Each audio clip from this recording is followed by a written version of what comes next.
The boy who found the door in the wind.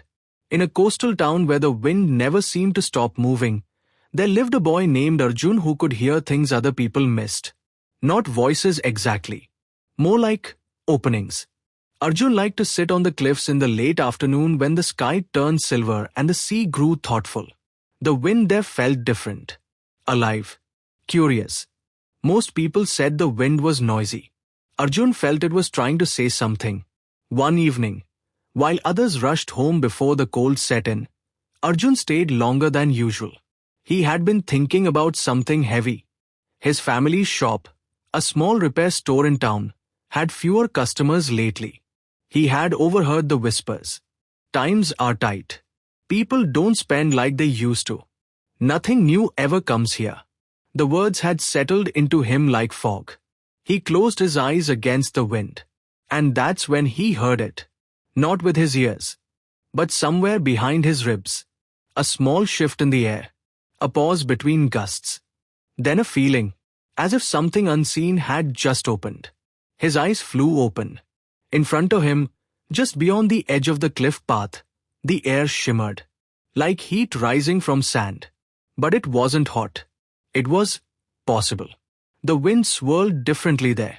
Not pushing, inviting. Arjun stepped closer. The shimmer widened. And before he could decide whether this was bravery or foolishness, he stepped through. He did not fall. He did not fly. He simply found himself standing in a marketplace he had never seen before. Lanterns floated overhead without strings. Stalls curved in impossible directions. Coins chimed softly in bowls though no one had touched them. People were trading things he could not name, ideas, light, small bottles of color. No one looked rushed. No one looked worried. The air felt abundant. A tall woman with silver hair noticed him. "You heard the door," she said, as though that explained everything. Arjun swallowed. "The wind brought you?" she asked. He nodded. She smiled gently. "It brings those who are ready to see differently." He wandered through the marketplace. At one stall, a young girl traded 3 stories for a pair of boots. At another, an old man offered a small wooden box in exchange for a promise to build something kind. Arjun watched carefully. No one argued. No one clutched tightly. Everything moved, flowed, returned.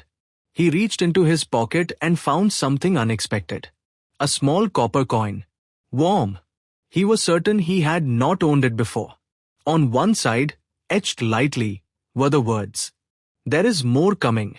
His heart thudded. He approached a quiet stall where a boy slightly older than him was arranging mechanical birds. They fluttered with tiny ticking wings. "How much?" Arjun asked. The boy studied him. "What do you have?" Arjun hesitated. Then he said honestly, "I fix broken things. Watches, handles, hinges." The boy's eyes brightened. "I have many broken things." He gestured behind him. A pile of half-working creations.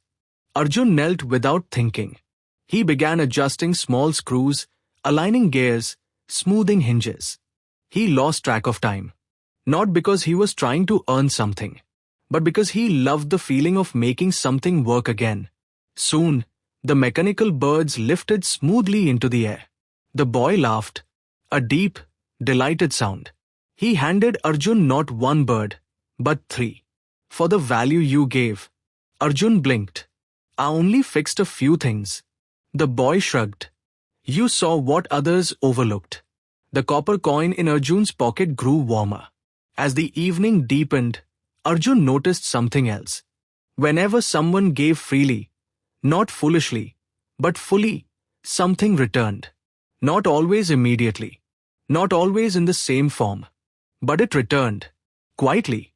Naturally. Like breath. A bell rang somewhere unseen. The wind shifted. The tall silver-haired woman appeared again. "The door is closing." Arjun felt a flicker of panic. "Will I come back?" She studied him carefully. "That depends." "On what?" "On whether you remember." The marketplace dissolved into mist. The wind rushed past him. And he was back on the cliff. The sea steady below. the town lamps flickering on. In his hands, 3 mechanical birds. Real, solid, working. The next day, Arjun placed the birds in his family's shop window. They drew attention. People stopped, curious. Inside, they noticed other things. Repairs done carefully. Old objects restored beautifully. Requests began increasing. But Arjun did not feel desperate. He felt open. When customers hesitated, he didn't tense. He remembered the marketplace. Flow. Exchange. Return. Weeks later, a traveler passing through town saw the birds. He owned a much larger workshop in the city. He needed someone who could see what others overlooked. Arjun felt the copper coin warm in his pocket again. He didn't clutch. He didn't fear. He simply thought, there is more coming. Years passed. Opportunities unfolded. Not magically. Not instantly. But steadily. Like wind filling sails. And sometimes, late in the afternoon, when the air shimmered just slightly, Arjun would feel it. The door. Not always visible, but always near. And whenever doubt tried to settle like fog, he would touch the coin still etched with quiet certainty. There is more coming. And somehow, there always was.